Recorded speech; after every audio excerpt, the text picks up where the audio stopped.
welcome to the channel. My name is Parissa. In today's video I'm going to be showing you where I went in the Liverpool area, and as you can see this is a bit of a clue of where. This video is a vlog, so if you like vlogs and you want to know a little bit more about what Liverpool is like, then do continue watching this video.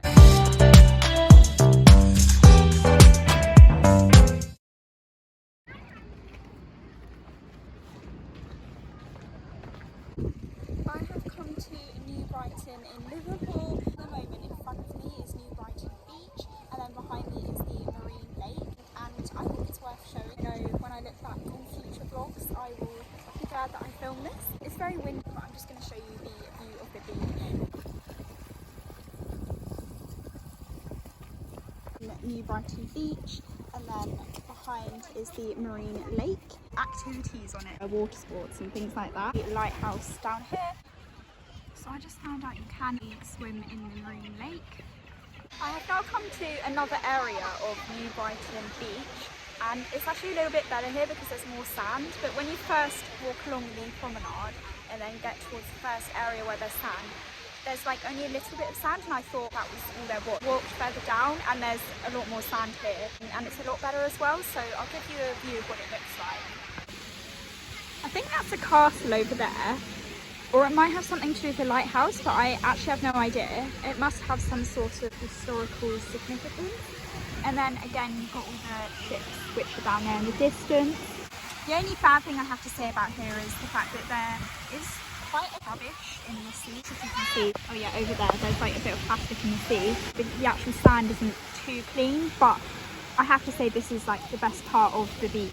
So this is the promenade where I began, and as you can see it's so long. I would go further down, however I am planning on going to Crosby Beach now. It's so cool. I highly recommend coming here if you haven't been to New Brighton Beach in Liverpool before. I'm actually surprised when I arrived here at how quick and simple it was to get here.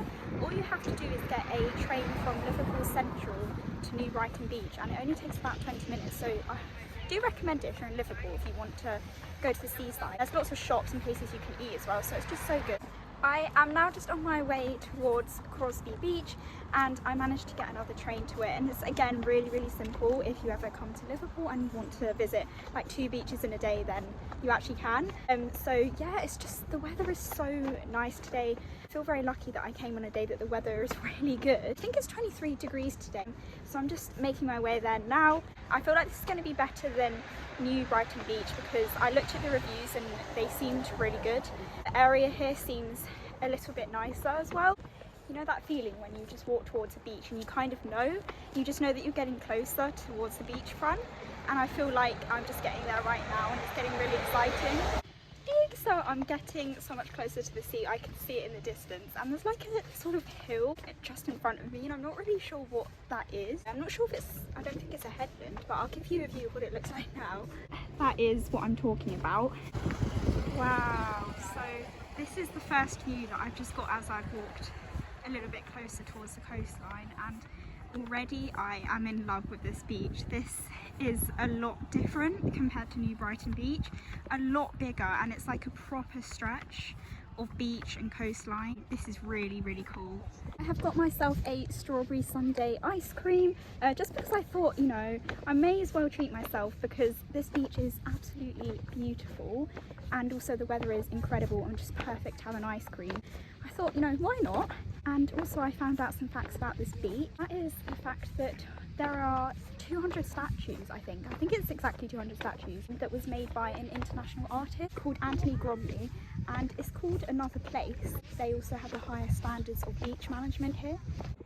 I'm now just going to walk along this stretch of the beach on this path while I have my ice cream, and then later on I'm going to walk on the sand and possibly go further up near the statues down there because I think it's so cool. I've never known any other beach that has statues on it. I've now just walked onto the headland. I don't actually know if this is a headland or not, but it seems like a, you know, an area where there's lots of plants that have colonised here on the sand. I don't know like the official name. I kind of think there is a name. Maybe sand dunes? I don't think it's sand dunes. It could be sand dunes. I feel like I should know because I did learn about it in A-level geography, but that was a few years ago now. As you can see, you've got the beautiful view of this sea. And then behind me there are a few houses and developments going on. And this beach does remind me a bit of Frinton-on-the-Sea, which is in Essex. I'd say the difference is I think the beach is better here.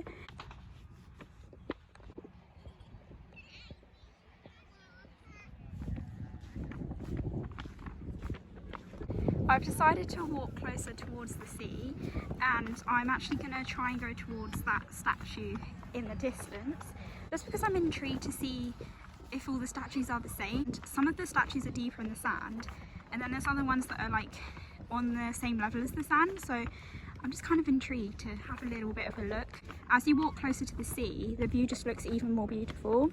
And what I do really like especially is the fact that there's ripples in the sand. From A-level geography, I remember that's due to a certain kind of erosion. I think that's why. So here we have one of the statues, and then I'm just going to go towards the other one over there in the distance just to see if it is the same person. I think if this was a weekend it would be booming here. I've come to 57 and this man is a lot more dirty than the previous one. He's got some moss growing on him, and yeah, I think he's been affected a bit by erosion a lot more than the other one. I think that's because he's lower down into the sand. Just coming towards the sea a little bit more. I think it's going to be easier for me to walk towards the sea if I actually wear shoes because of the ripples. I'm getting much closer to the sea front now, and there's lots of water going towards the sea. I feel like, again, I should know what this is. I'm not sure if it's an estuary. I don't think it is because it's not connected to a river, but there's definitely a word for what this is called. And now that I think about it, I actually think I may have learnt about Crosby Beach in A-level geography and maybe used it as a case study, because the word just rings a bell in my mind. Compared to New Brighton Beach, there was a lot of like litter around that area. It wasn't too bad, but here, you know, it's just, you can't really see any, and it's just incredible. And you've got the statues. It's just so much bigger as well. Like, it's a proper beach. You know, you could go on beach runs here, you could walk your dog, come with family. You know, there's just so many options. Oh my God, the sunset on the sea is just absolutely lush. So nice. Wow. It is a little bit muddy here, so I do think it's worth it for the waves.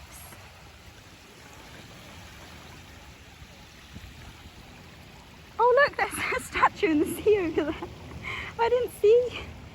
One thing that I've noticed here is that no one is actually like swimming in the sea here. I'm not sure if that's because it's too shallow, or I'm not really sure, or if the conditions are just not good for it. But in New Brighton Beach, there was a lot of people like kayaking, just swimming in general, which did surprise me, considering how much smaller it is. I am now just going to make my way back towards the train so that I can just finish exploring Liverpool.